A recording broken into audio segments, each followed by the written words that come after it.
Hey everybody, Who's Your Jedi here with another review for you. This time I'm talking episodes 11 and 12, Night of a Thousand Stars and Harmonic Convergence of Season 2 of The Legend of Korra. Overall, these are pretty decent episodes. They're just very plot-heavy episodes, so there's not really a huge amount of crunch for me to really work with here. Everything's really about getting stuff into position for the big season finale next week. And that's all well and good, but like I said, it doesn't leave me a huge amount of stuff to talk about. But, we're going to try and do what we can. So let's kind of get right into things. First of all, with the first episode, I was honestly convinced that Varric was actually going to end up trying to assassinate the president. In fact, when I saw that they were gathering at the Earthbending Stadium for the premiere, I was like, is this going to turn out to be some sort of, Nick-friendly version of Inglorious Bastards? I was like, well, no, that's probably a little too out there. And then, of course, we see the president sitting down in his box. I thought, like, oh, is this going to be turning out to be like a kind of a forged theater plan? Like Abraham Lincoln was actually assassinated while watching a play that was considered not really very good. And, well, I don't think that Unalaq Hero of the South would walk away with too many stars in modern day Hollywood.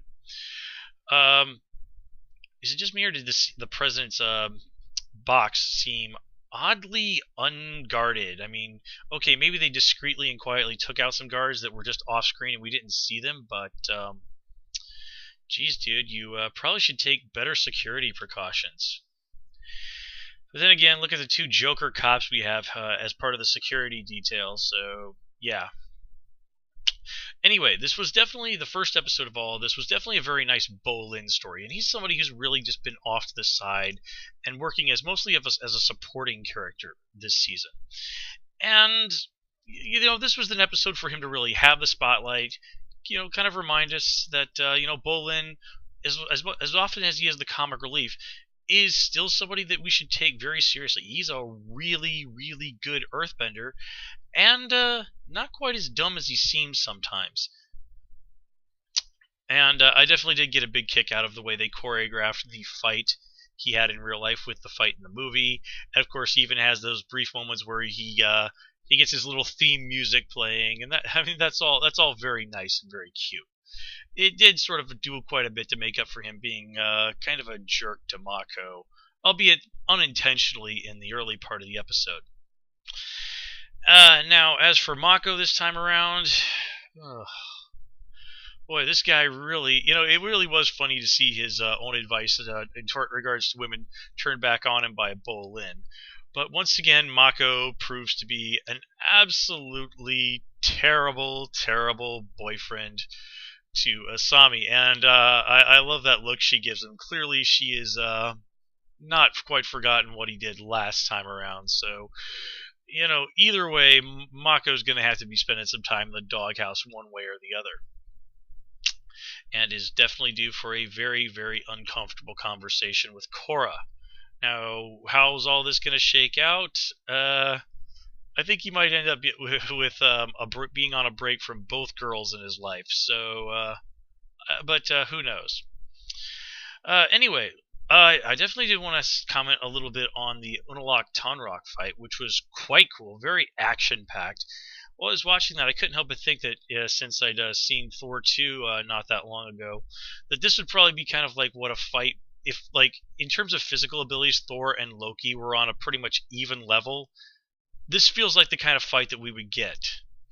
Just thematically, I guess, more than, in terms of various ways they battle each other. And, oddly enough, apparently Loki won. So, interesting stuff there. Not a huge amount to say about Tenzin this episode.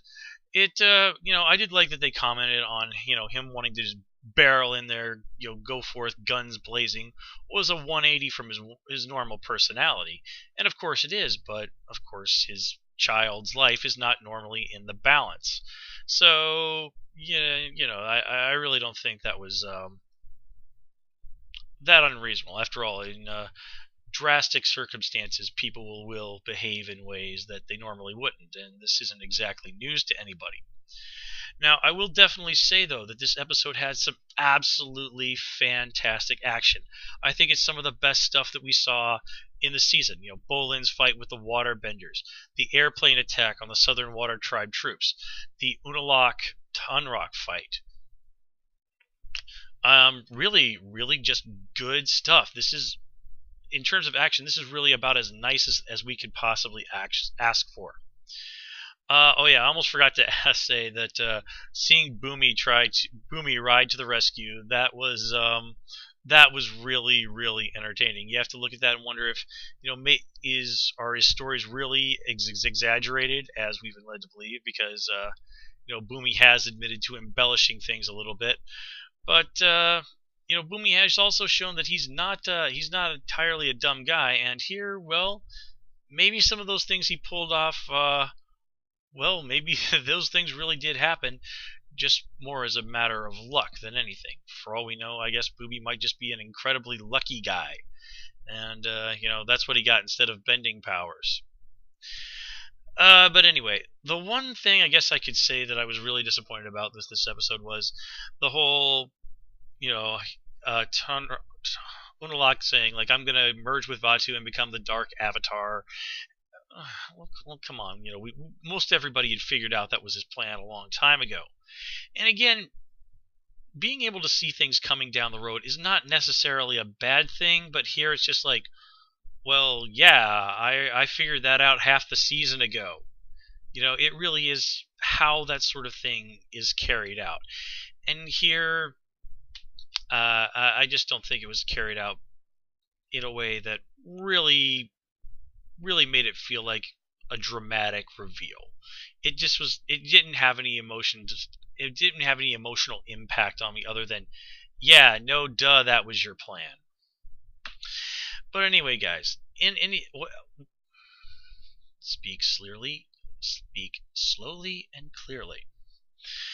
Anyway, guys, despite some minor flaws and kind of being a little bit light on the characterization, these episodes still do a really, really great job of setting up what promises to be an extremely action-packed and really cool season finale next week.